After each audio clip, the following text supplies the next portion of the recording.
everybody, and welcome to the 4th edition of Encuentro Limitless. This is promoted by the CDLE in order for students and teachers to practice languages with us. This time is going to be has been a full week, and today the topic will be about storytelling and cut-ups in language learning. This talk is about how two strategies mix up together to enhance creativity and promote the learning of new languages. Annet Da Mata will be in charge of teaching us these two techniques that mix telling stories and linguistic processes. She's an amateur writer, an art and travel enthusiast, a language teacher, and a lifelong learner. She is passionate about foreign cultures and languages, and she has worked as an English and French professor at the Universidad Católica Andrés Bello and at the Universidad Metropolitana, her alma mater. She has a bachelor's degree in modern languages and is currently living and working in Madrid, Spain, as a program coordinator for high-impact online programs and bootcamps at University. So right now, let me tell you how this session is going to work. For the first 30 minutes, Annet is going to talk about stories and cut-ups, and then at the end of the session, you are invited to ask all the questions you like, either verbally or through the chat. However, if you feel that your doubts are too deep or something during the talk, please do so, but in the chat. We'll be reading them and taking notice of them. So without any further ado, here's Annet Da Mata. Thank you very much, Grace, and welcome to everyone. So as you know, I'm here today to talk about two techniques that are going to help you in your language learning process as they trigger your creativity and boost your mind. First of all, I would like to walk you through the presentation. So we're going to start talking about storytelling. We're going to move on to cut-ups. We're going to discuss some considerations you should take into account when applying these techniques. We're going to play a little game, and we will end up with Q&As. I'm guessing you're already familiar with the idea of storytelling, as nowadays it is widely used. So we're going to start talking about stories. Stories frame our lives and our identities. They help us to make connections between ourselves. They allow us to feel that we belong, that we are part of a community, that we are not alone. The truth is that stories bring us together and that we all have stories to tell. For that, of course, we need the language. Does it have to be our mother tongue? Well, not necessarily. But before moving on, there's one thing I want you to keep always in mind when using storytelling and cut-ups in language learning. What you create here, the product that comes out of this practice, doesn't have to be perfect. Don't do this with the idea of publishing your work and winning a Nobel Prize. Hey, don't get me wrong.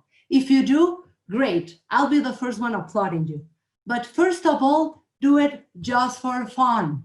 Do it as a game and use it as a strategy to boost your language learning process and to boost your brain's ability to create sentences and put them together in a coherent way. So, getting back to the stories to tell, let's start talking about plot. The plot is the framework of the story. Every story we create should usually follow these steps. We should start with the setup or the exposition, move on to the rising action, then the climax, the falling action, and the resolution. And this is how we get to the end of the story. If we want to get even more technical, we could talk about the 7 basic plots described by Christopher Booker. He states that all the stories we have ever read or watched can be framed in the following plots: overcoming the monster, rags to riches, the quest, voyage and return, comedy, tragedy, and rebirth. So I'm guessing you are thinking right now, like, Annet, 2 seconds ago, you were telling me to do it just for fun, and now you're getting all this technical. Yes, I know, but I'm doing it because I want to give you a framework, if you don't have it already, on how to start creating a story and the structure this story should have. So my main objective here is for all of us to have fun. After we know how to structure the story, the next question is, where can we take ideas from? First one, we have commonplaces. Topics like migration, broken hearts, falling in love, appreciating beauty, living a pandemic, fighting for a dream. That even if each experience is different, we can find common points or share feelings that we can use to tell a story. Another topic are personal stories.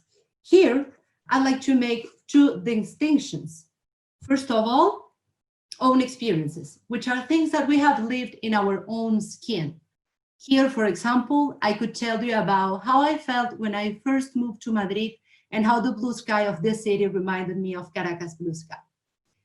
The other topic that I like to highlight when talking about personal stories are family stories, that even if we didn't experience them ourselves, they are part of our narrative and part of our identity.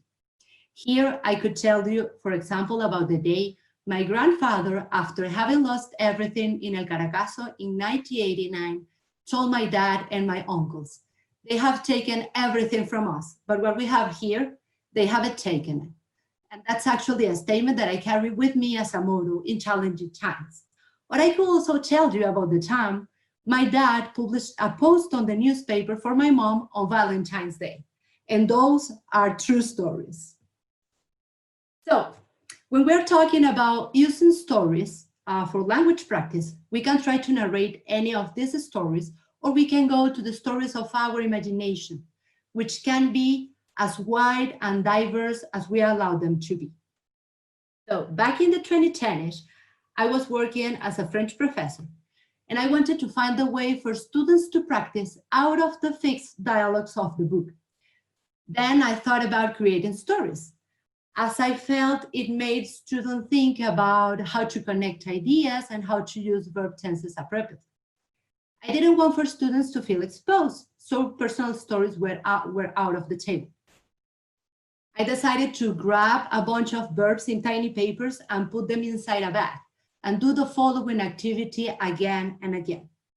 The first student had to randomly pick a piece of paper and start a story, creating a sentence using the verb on the paper. The next student had to pick another piece of paper and continue the story, and so on.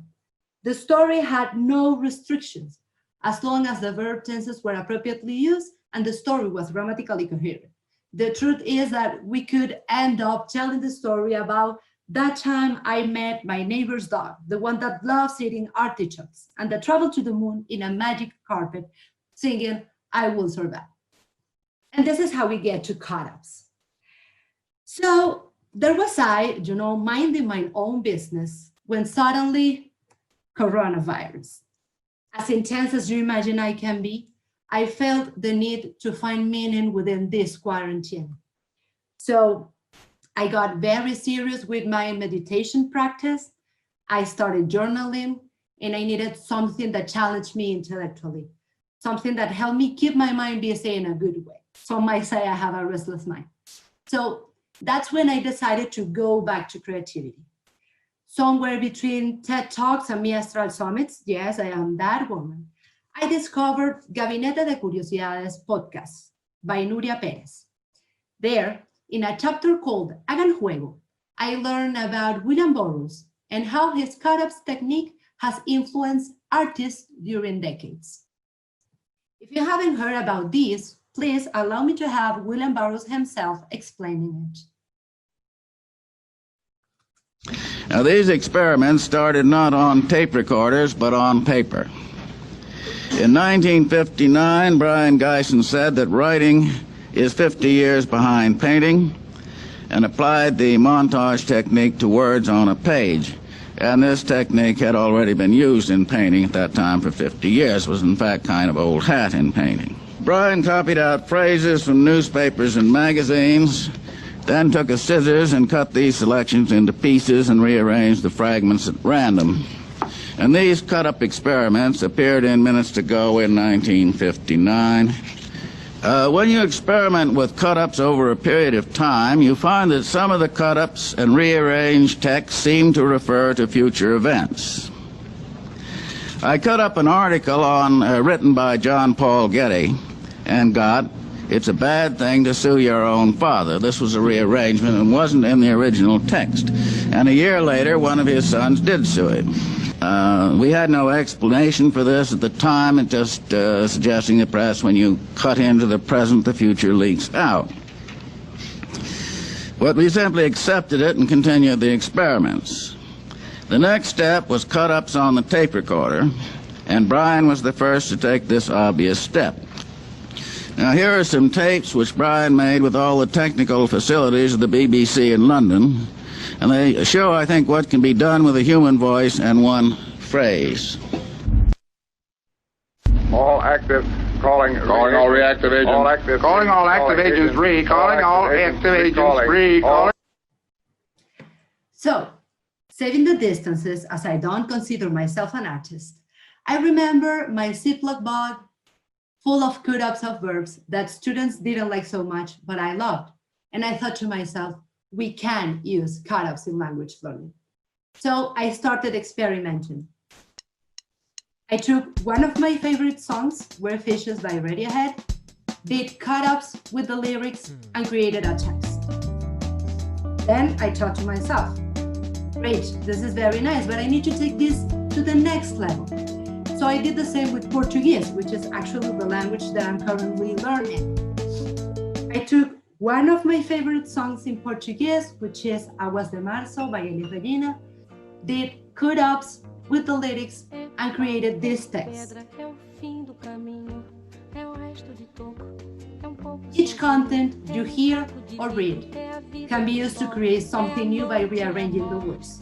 Maybe you will create a magnificent work of art, maybe you won't, but for sure you will have fun and you will practice the language you are trying to learn, not just in terms of comprehension, but also in terms of delivery. So, let's talk about the considerations. How are these techniques going to help me in my language learning process? They are another way to practice the target language, and they are a trigger for you to develop content in the target language. We know that practice is key for mastering, but sometimes we don't know how to approach practicing. So here you have two techniques you can use. They will help you in the process of autonomous learning, because while you are creating the story, you will ask yourself questions. For example, how do I say alfombra mágica in French? Or am I using the passé composé, l'imparfait, the right way? These questions should guide you to investigation, and this investigation should guide you to answers that you won't forget. Also, they can help you memorizing. As when you go to Paris and you get involved in a conversation about Disney movie, and you want to say that your favorite character in Aladdin is the magic carpet, you will remember that story you created about the dog that traveled to the moon in a tapis volant. For the recommendations, these are complementary practices. So if you are already taking a course to learn the language or using an app, my recommendation is for you to keep on doing that and complement using storytelling or cut-ups. Know your learning style. This is very important no matter the subject you are learning. In my case, I really like writing, and writing helps me learn and it helps me fix ideas in my mind. But if you are more of a listener, well, maybe you can do the story orally, or if you are a more kinesthetic person, you can mimic the story. Adapt the practice to your level.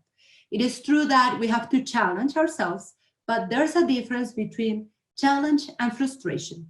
So if you are still learning the difference between je and j'ai, don't try to write your memoirs in French, okay? Maybe start by describing your routine, for example.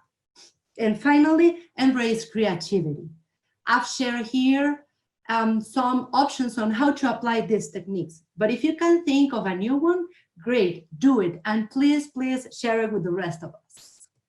So now, we're going to play a little game. The idea of this game is for all of us to create together a story. So we're going to have 3 words for the setup and the rising action, 3 words for the climax, and 3 words for the falling action and the resolution. These words are verbs, and we're going to have verbs in 3 different languages: English, Spanish, and French. The idea is for all of us to create one story in 3 different languages. So we're going to need volunteers, okay? So if you want to participate in English, we're going to have, if the word is in English, you will have to create the sentence in English. If it is in Spanish, you will have to create the sentence in Spanish. And if it is in French, you will have to create the sentence in French, okay? So we're going to start with English. Who wants to participate? Grace, please. Yes, you can raise your hands and we will see who wants to join us. Who wants to start? The first word is celebrate. You have to start creating the story with a sentence using the word celebrate on it. You can raise your hand now. Okay, Unai wants to talk, but I think, okay. So Francisco, you're the first one, so thank you. Hello, Francisco. Hi, how are you? Hi, hello, welcome. So, Thank what's you. your sentence? My sentence would be, I'm really looking forward to maybe September, October, when this problem of coronavirus is already finished and we can celebrate all together, reunited with our families. Maybe, I don't know. Okay, great. So I'm dreaming with September, October, when coronavirus is over and we can celebrate after this. Okay, Yeah. The next word is going to be in Spanish and you have to continue that, you have to follow up, okay? Francisco has already said it, the first part of the story, and you have to continue. So for example, when we are in September and we are celebrating, and you can continue with cambiar in Spanish. Who wants to participate? Okay, so we have Abraham Lopez. Okay, hello, Abraham.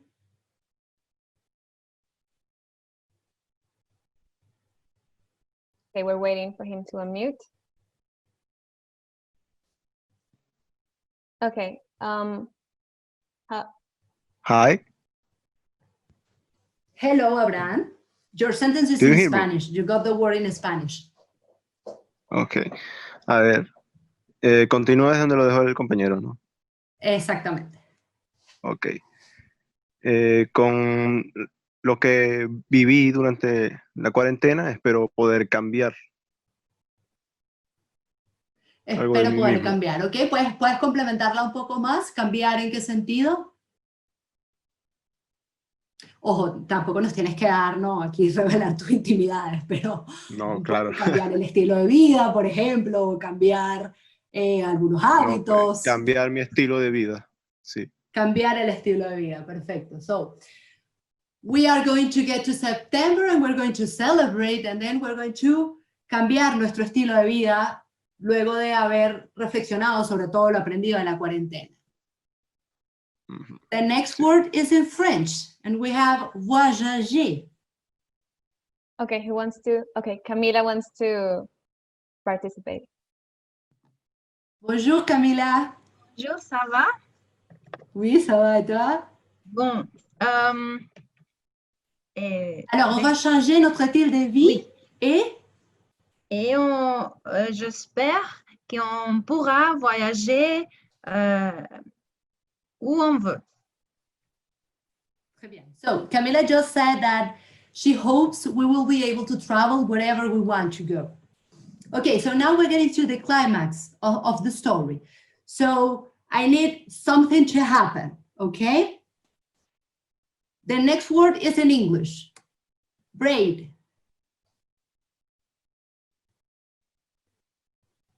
Okay, who would like to participate? Raise your hand. No, too hard? Come on, I can do it. Do we have a Francisco again? Great. Yeah. Go for it, Francisco. But remember that here we are reaching the climax of the story. So Can you repeat the word, please? Is it brave? braid, braid. Brave?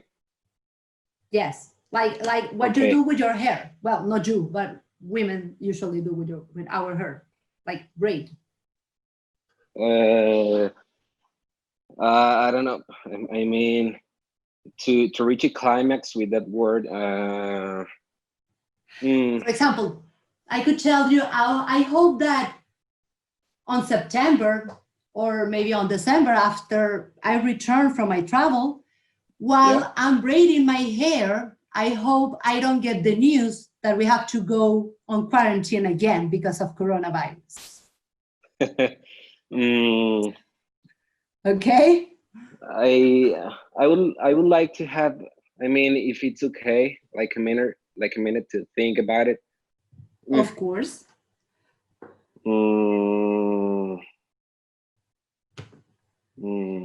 If other people are having ideas, you can share it on the chat. Okay. Of course. Yeah. The thing is that I mean I already had thought of the sentence because I confused the word. I heard brave instead of great. So that's why. Okay, but can you share the sentence you thought before? Of course. I mean, following that line, my sentence was, I think we need to be brave to embrace all the changes that will come with the coronavirus, especially in the economic ambit. So we need to be prepared to all the changes and be brave to embrace them. And that's what I thought. Good, nice, I like it. So let's move on to the next word in Spanish, activar. Who wants to do this word?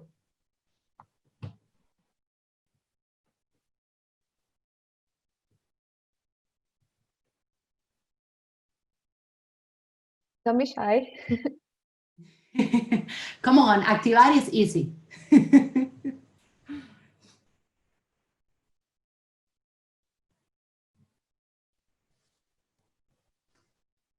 No participants?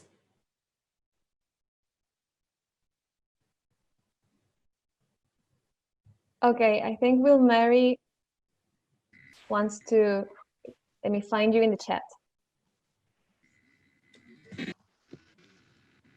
Hello, hola, ¿cómo están? Hola, Wilmary.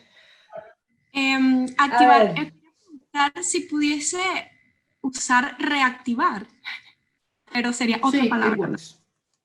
It works. No, pero me vale. Sí. Ok, entonces venimos de ser valientes con Francisco y continuamos a... reactivar mi estilo de vida. Sí, diría mi estilo de vida que era muy movido, por así decirlo. Vale, perfecto. O sea, tú esperas que después de todo esto se pueda reactivar el estilo de vida. Exactamente. Genial, entonces, venimos de que tenemos que ser valientes para enfrentar todos los retos que se nos habían presentado con el coronavirus y que vamos a continuar y reactivar nuestro estilo de vida. Next word, French, savoir. Who wants to participate?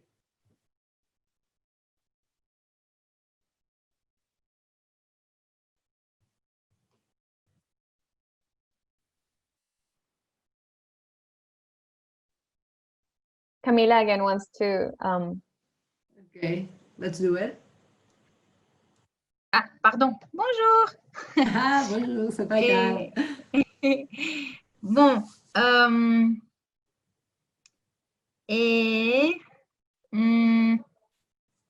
Il faut savoir comment on va réactiver notre style de vie. Parce qu'on va avoir beaucoup d'interdictions. Voilà. Voilà. Ça marche pour toi? Ça marche, oui. C'est pas facile. C'est pas facile, mais oui. So Camila is saying that it's not easy. I had to help her with her sentence.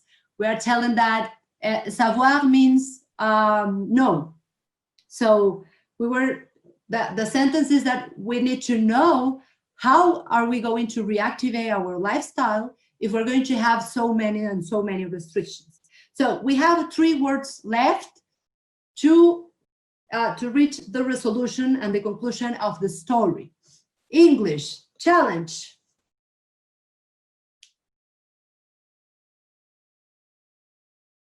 Okay, we have Abraham. Right?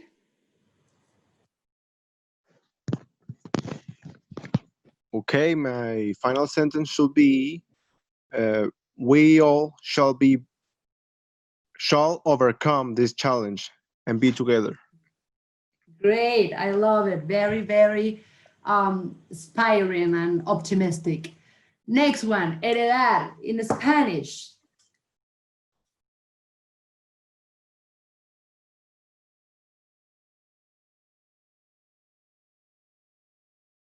Who wants to continue?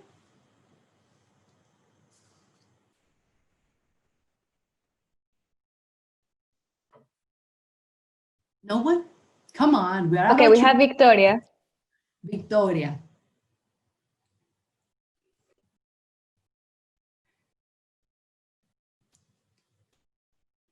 Hi, Hola, Victoria. do you listen to me well? Sí, perfecto, perfectly. Ok. Pienso que de toda esta experiencia deberíamos heredar pues el sentimiento de perseverancia y de que nada es para siempre, que nada es eterno. Perfecto, me encanta.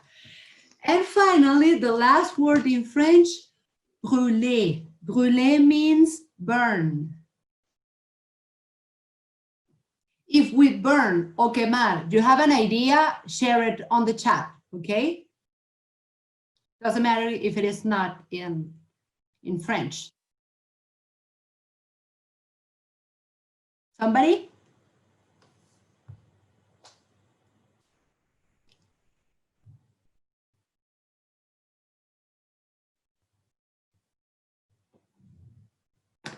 But if no one wants to, can I do it?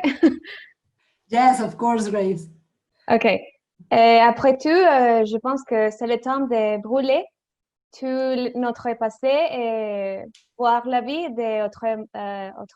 notre manière. Great, I love it. Now in English. Now let's say it again in English so that everyone understands how the story ends. So it's time to burn our past and try to see life with a new vision. That's what I said, more or less. Great, I love it. Y renacer como el ave fénix desde las cenizas. Great, great. You have made an amazing work. So I want to end my presentation with this quote I've made reference to in other opportunities. I always remember a statement one of my linguistic professors at the university repeated again and again. She said, everything goes through language. I truly believe that language can shape the way we understand the world, and stories are a highway for language. So I would like for each one of us to question the stories we tell ourselves and to question the stories we have been told, and to always remember that the limits of our language mean the limits of our world. And actually, that's why we want you to be limitless. So keep on learning, and always remember that what's in your mind cannot be taken away. Thank you. Okay, so now we open some time for any questions that you may have. You can raise your hand and ask or write them in the chat.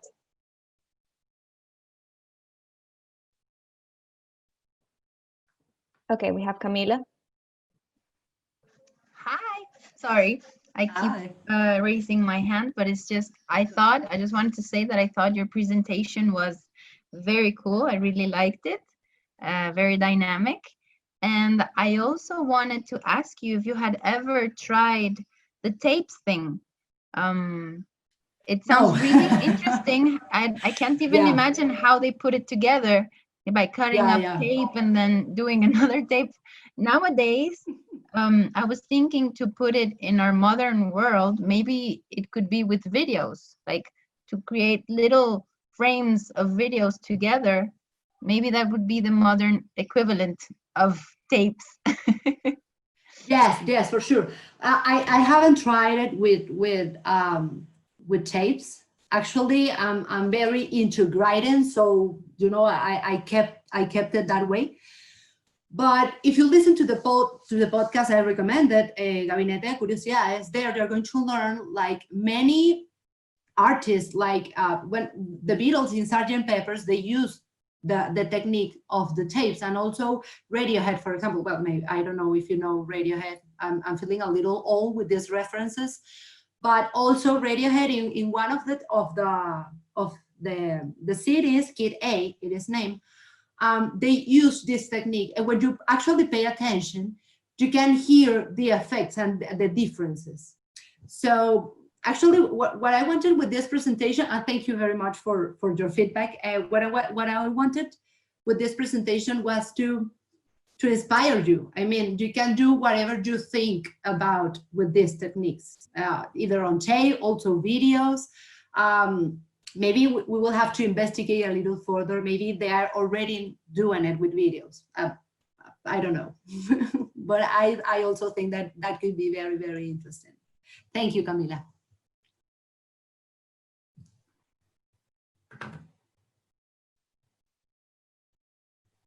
Grace? No more questions? No, apparently we have very good comments on your talk. Thank you. But I if just you have opened questions, the chat. But if you have any questions, please go ahead and ask away. Congratulations, nice presentation. Thank you all. I'm very glad you like it. Can be used in multi-language development using pictures and drawing. So everybody writes in their own languages. Yes, we can use it like that. That's also very interesting. I haven't thought about mixing pictures and drawings with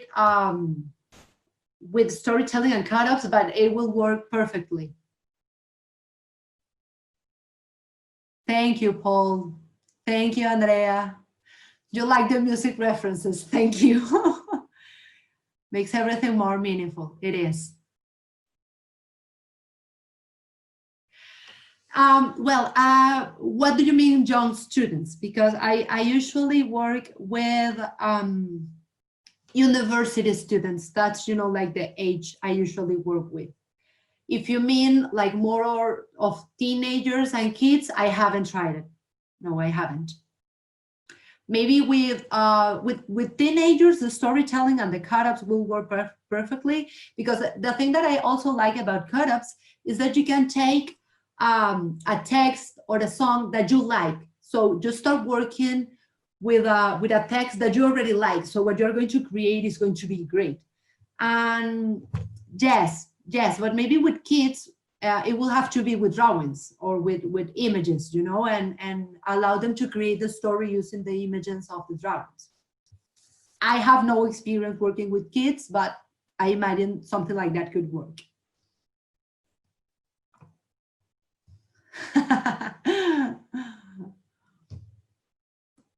I have a question about Madeleine and Freddie. how many Please? cut-ups can you use to form sentences or a story? I mean, do you have a minimum of cut-ups? No. As many as you like. As many as you like. Okay. I think actually the thing there is going to be, it depends. Like, for example, when I use it, it was to create text, maybe like trying to create something more meaningful, having fun, and not with the idea of publishing, but like maybe not the story about the dog traveling to the moon, but something different. So I stop picking cut-ups when I feel the text is over. Okay. I don't know if I explain myself. Yeah, I think it's understandable. But where do you get your cut-ups from? Lyrics from songs. Okay. Have you tried with newspapers No, I haven't. With newspapers, No? Okay. I haven't. No, but you can. I mean, you can do it. What other source could use? A book, for example.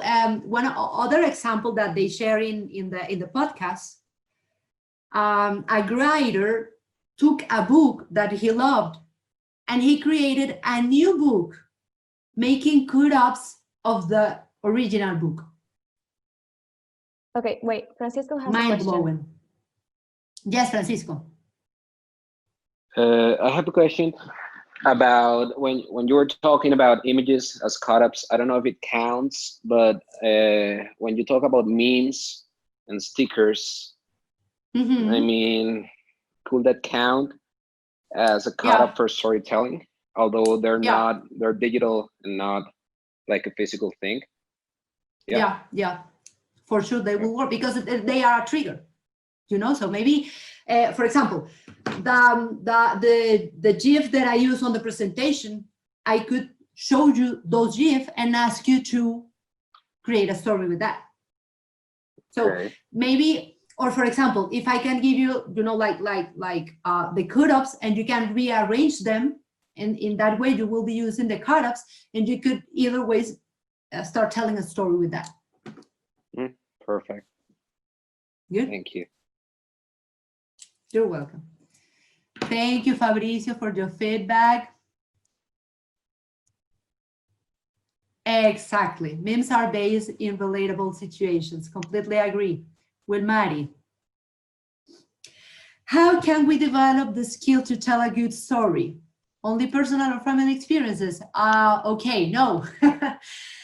Okay, so when I decided that I wanted to get involved in writing, a professor told me that if you want to write, you have to read 4 hours a day and you have to write 4 hours a day.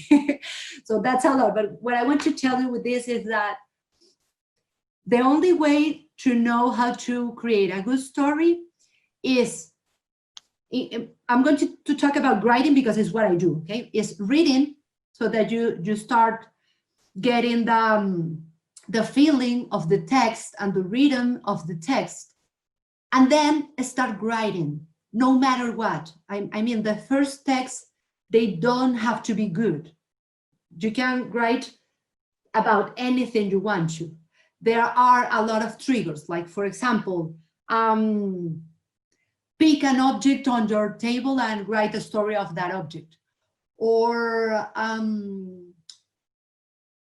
imagine how is the life of a plant, for example. There are a lot of triggers that are going to help you practice. And while you practice, you're going to start creating better and better stories. Personal experiences and family experiences for me are a trigger, okay? The things that I see or the things that I experience always give me ideas on how to create a new text, but I usually mix them with fiction, okay? So not necessarily, even when you're telling a true story, you can use fiction to make the story more savory. I don't know if I explained myself. Grace, you wanted to say something?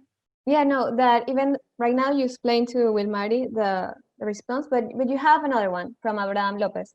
Is there any advice on storytelling and redaction for us? Any other practical usage for cut-ups? Okay, advices on storytelling and redaction: practicing, reading a lot, and writing a lot. Cut-ups, thank you, Camila. Cut-ups can be a trigger, okay? So, because the thing with writing is that, okay, the first day you have an idea, the second day you have an idea, the third day you have no more ideas and you don't know what to write about. So that's why, for example, journaling is a good idea. Or the cut-ups can be useful in that way, because maybe you don't know what to write about. You grab 5 or 6 cut-ups and you say, okay, I'm going to start writing my story with this, okay? If you want to go further into writing stories, like very deep into that, I will recommend you to start thinking on the plot, for example. If you decide to create like a short story, let's talk about a short story. There you will have to sit down, you know, and define like what is going to be the climax of this story, which are going to be my characters, okay? But this is, in order to get there, you have to start little by little, okay? So my recommendation for you will be like maybe start writing, tell the story of a day, check how you can create an appropriate plot, and then you can write longer and longer stories, okay? What I'm telling you here, what I'm telling you here is based on my own experience, okay? Could this be focused on creating stories about specific topics, even though the cut-ups come from different teams? Yes, of course, of course. Because remember that the cut-ups are words. So you can take that word and use it in a different context. You are free to do so. If you want to even mix songs, for example, or if you want to mix a song with an article, perfect, you can do it.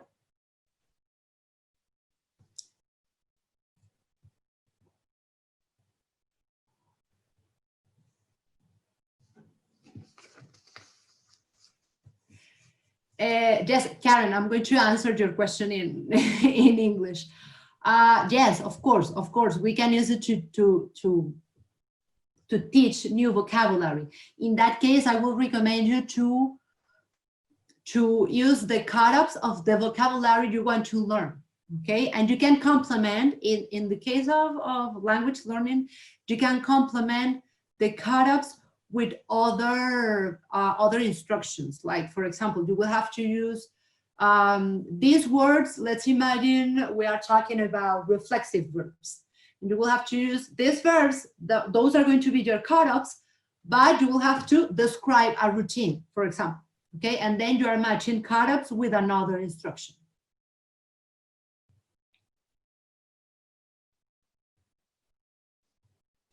Thank you very much, everybody, for your questions and for your comments. I'm very happy you loved the presentation. Est-ce qu'on peut utiliser? Ya, eso ya lo respondí. Great.